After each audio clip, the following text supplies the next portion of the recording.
장비, 화학 소재, 가스, 마스크, 검사 장비까지 수천 개의 고리가 맞물려 돌아가야 합니다. 그중 하나라도 끊기면 세계 최고 공장도 멈출 수밖에 없어요. 일본은 바로 그 고리 몇 개를 쥐고 있었습니다. 특히 한국이 가장 두려워한 것은 단순한 물량 부족이 아니었습니다. 언제든 외부의 정치 결정 하나로 생산 라인이 흔들릴 수 있다는 사실, 바로 그것이었습니다. 당시 한국 기업들이 느낀 충격은 단순한 무역 분쟁 수준이 아니었습니다. 삼성과 SK하이닉스는 세계 메모리 시장을 이끄는 기업들이었지만 정작 최첨단 공정에 들어가는 일부 소재는 일본 기업의 승인과 공급망에 깊이 의존하고 있었습니다. 일본이 허가를 늦추면 한국은 기다려야 했고, 일본이 조건을 바꾸면 한국은 다시 계산해야 했습니다. 세계 1위라는 타이틀 뒤에 숨겨진 약점이 그 순간 모두 드러난 겁니다. 겉으로는 거대한 반도체 제국처럼 보였지만 안쪽에는 아주 얇은 소재 하나, 작은 유리판 하나, 보이지 않는 화학물질 하나에 흔들리는 취약한 구조가 있었던 것이죠. 하지만 역설적으로 바로 그 순간부터 한국의 반격이 시작됐습니다. 일본의 수출 통제는 한국을 멈추게 만든 것이 아니라 한국을 잠에서 깨워버렸습니다.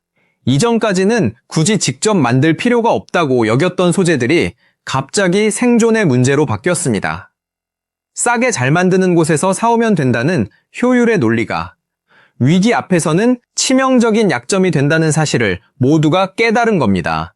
그래서 질문이 바뀌었습니다. 우리가 일본을 이길 수 있느냐가 아니라 이걸 직접 만들지 못하면 다음 위기 때도 살아남을 수 있느냐로요. 가장 상징적인 전선 중 하나가 바로 EUV 블랭크 마스크였습니다. 블랭크 마스크는 쉽게 말하면 반도체 회로를 찍어내는 원판입니다. 웨이퍼 위에 미세한 회로를 새기려면 먼저 그 회로의 원본이 되는 마스크가 필요하고, 그 마스크를 만들기 전 단계의 초정밀 유리판이 바로 블랭크 마스크입니다. 그런데 EUV 공정에서는 이 유리판이 평범한 유리가 아닙니다. 몰리브덴과 실리콘 같은 물질을 원자 수준으로 수십 겹 쌓아야 하고, 그 표면은 거의 완벽하게 평평해야 합니다. 작은 흠집 하나, 미세한 두께 차이 하나가 수백억 원짜리 생산 공정 전체를 흔들 수 있습니다. 이 분야에서 일본의 힘은 압도적이었습니다. 호야와 AGC 같은 일본 기업들은 오랜 기간 EUV 마스크 관련 기술을 축적해왔고, 한국은 이 시장에서 사실상 후발주자였습니다. 더 무서운 것은 일본이 단순히 제품만 만든 것이 아니라는 점입니다. 소재, 공정, 검사, 품질 신뢰도까지 전체 생태계를 장악하고 있었습니다. 어떤 회사가 비슷한 제품을 만들어도 그 제품이 정말 최첨단 반도체 라인에 들어갈 수 있는지 검증하는 과정은 또 다른 벽이었습니다. 만들기만 해서는 안 되고 삼성 같은 글로벌 제조사의 까다로운 평가를 통과해야 했습니다. 그래서 많은 사람들은 말했습니다. 이건 무모한 도전이라고요. 일본 기업들이 20년 넘게 쌓은 기술을 한국의 중소기업이 단기간에 따라잡는다는 건 말이 안 된다고 했습니다.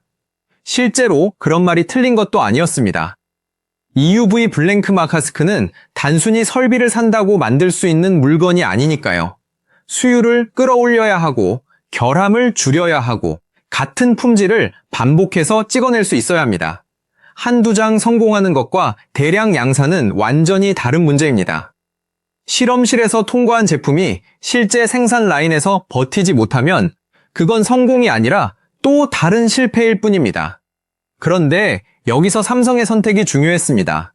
삼성은 혼자 모든 것을 만들겠다고 나선 것이 아니라 국내 소재 기업들과 손을 잡기 시작했습니다. 그중 대표적으로 언급되는 기업이 SNS텍입니다. SNS텍의 2026년 IR 자료에는 EUV 마스크 블랭크 핵심 기술 내재화, 샘플 평가 공급, 용인, EUV 센터 완공, 글로벌 반도체 제조사와의 전략 협력, 제품 퀄 진행 등이 명시되어 있습니다. 즉, 이 이야기는 단순한 애국 구호가 아니라 실제 설비 투자와 고객 평가가 동시에 진행된 산업 현장의 사건이었습니다. 처음에는 아무도 큰 기대를 하지 않았습니다. 일본 기업들이 이미 장악한 시장에서 한국 기업 하나가 끼어든다고 판이 바뀌겠느냐는 냉소가 컸습니다. 그러나 반도체 공급망에서 진짜 중요한 변화는 항상 조용히 시작됩니다. 대중은 완성품만 봅니다. 스마트폰이 빨라졌는지, 메모리가 싸졌는지, AI 서버가 늘었는지만 봅니다. 하지만 그 뒤에서는 누가 어떤 소재를 국산화했는지, 어떤 검사 장비를 통과했는지, 어떤 고객사의 퀄을 받았는지가 훨씬 더 큰 의미를 가집니다. 왜냐하면 공급망의 권력은 눈에 보이지 않는 곳에서 움직이기 때문입니다. 삼성 입장에서 국산 블랭크 마스크의 의미는 단순한 비용 절감이 아닙니다. 물론 국산화가 안정되면 조달 비용을 낮추고 공급 일정을 더 유연하게 가져갈 수 있습니다. 하지만 진짜 핵심은 협상력입니다. 독점은 상대에게 선택지가 없을 때 가장 강력합니다. 일본 기업이 이 가격 아니면 안 된다. 이 일정 아니면 어렵다고 말해도 대체 공급처가 없으면 받아들일 수밖에 없습니다. 그런데 한국 안에 검증된 선택지가 하나 생기는 순간 테이블의 분위기는 달라집니다. 가격도, 물량도, 납기도, 협상 방식도 이전과 같을 수 없습니다. 이 변화는 불화수소에서도 먼저 나타났습니다. 2019년 일본의 수출 규제 이후 한국은 고순도 불화수소의 국산화와 공급선 다변화에 속도를 냈습니다. 당시 로이터스를 인용한 보도들은 일본의 규제가 장기적으로 일본 소재 기업의 지배력을 약화시키는 역효과를 낼 수 있다고 분석했습니다. 실제로 한국 기업들은 국내 업체와 대체 공급망을 적극적으로 테스트했고 일부 공정에서는 국산 소재를 사용하기 시작했다는 보도도 나왔습니다. 일본 입장에서는 아이러니한 일이었습니다. 한국을 압박하기 위해 꺼낸 카드가 오히려 한국 기업들에게 일본 없이도 살아남아야 한다는 강력한 동기를 준 것입니다. 과거에는 소재 국산화가 비용이 많이 들고 시간이 오래 걸리는 비효율적 투자처럼 보였습니다. 하지만 2019년 이후 그 투자는 보험이 됐습니다. 보험은 평소에는 돈이 아깝게 느껴집니다. 하지만 사고가 나는 순간 그 보험 하나가 생사를 가릅니다. 반도체 소재 국산화도 마찬가지였습니다. 평소에는 일본산을 사 쓰는 게 편했지만 위기 순간에는 직접 만들 수 있는 능력이 국가 산업의 방어막이 된 겁니다. 물론 여기서 냉정하게 봐야 할 점도 있습니다. 일본 독점이 완전히 하루아침에 사라진 것은 아닙니다. EUV 노광 장비는 여전히 네덜란드 ASML이 사실상 지배하고 있고 초정밀 검사 장비와 일부 고급 소재에서도 일본과 미국, 유럽 기업들의 영향력은 여전히 막강합니다. 한국이 모든 것을 다 자립했다고 말하면 그건 과장입니다. 그러나 더 중요한 변화는 따로 있습니다. 예전에는 아예 시작선에도 서지 못했던 분야에서 한국 기업들이 이제 고객사 평가를 받고 샘플을 공급하고 양산 가능성을 논의하는 단계까지 올라왔다는 사실입니다. SNS텍의 실적 전망도 이 흐름을 보여줍니다. 디엘레크는 SNS텍가 2024년에 1,760억 원 매출과 295억 원 영업이익을 기록했고 2025년 매출이 약 400억 원 수준까지 늘어날 것이라는 한국 애널리스트들의 전망을 보도했습니다. 물론 이는 증권가 전망과 업계 분석이므로 확정 실적과 구분해야 합니다. 그러나 중요한 것은 시장이 이 회사를 더 이상 단순한 주변 업체로 보지 않기 시작했다는 점입니다. 더 큰 배경에는 EUV 시장 자체의 성장도 있습니다. 시장 조사 자료에 따르면 EUV 마스크 블랭크 시장은 2024년 약 2억 달러대에서 2030년대 초반까지 빠르게 성장할 것으로 전망됩니다. 한 보고서는 2024년 EUV 마스크 블랭크 시장을 약 2억 1,426만 달러로 평가하고 2032년 약 6억 8,906만 달러까지 성장할 수 있다고 봤습니다. 다른 시장 전망 역시 EUV 관련 마스크 블랭크 수요가 첨단 반도체 공정 확대와 함께 커질 것으로 보고 있습니다. 이 말은 무엇일까요? 한국이 단순히 과거의 약점을 메우고 있는 것이 아니라 앞으로 더 커질 시장의 입구에 서 있다는 뜻입니다. 반도체가 AI, 자율주행, 데이터 센터 고성능 컴퓨팅으로 확장될수록 더 미세한 공정이 필요하고 더 미세한 공정이 필요할수록 EUV 관련 소재와 마스크의 중요성은 커집니다. 과거에는 일본이 만들어주면 한국이 받아 쓰는 구조였다면 앞으로는 한국 기업도 이 성장 시장의 공급자로 들어갈 가능성이 생긴 겁니다. 산업의 역할 자체가 달라지는 일입니다. 그리고 이 모든 변화의 중심에는 삼성의 현실적 판단이 있었습니다. 삼성은 세계 최고 수준의 반도체 제조 능력을 가지고 있지만 제조 능력만으로는 충분하지 않다는 것을 2019년에 뼈저리게 확인했습니다. 공장이 아무리 좋아도 소재가 막히면 멈춥니다. 설계가 아무리 좋아도 마스크가 없으면 회로를 찍을 수 없습니다. 고객 주문이 아무리 많아도 공급망이 흔들리면 납기를 지킬 수 없습니다. 그래서 삼성에게 소재, 국산화는 선택이 아니라 생존 전략이 됐습니다. 재미있는 점은 일본도 결국 관계 정상화 쪽으로 움직였다는 것입니다. 2023년 일본은 한국에 대한 첨단 소재 수출 규제를 해제했고 같은 해 한국을 수출 심사 우대국인 화이트리스트에 다시 포함시키기로 했습니다.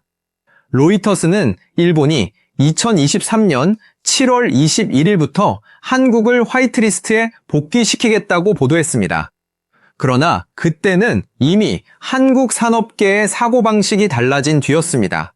규제가 풀렸다고 해서 이전처럼 완전히 안심하고 일본에 기대는 시대로 돌아갈 수는 없게 된 겁니다.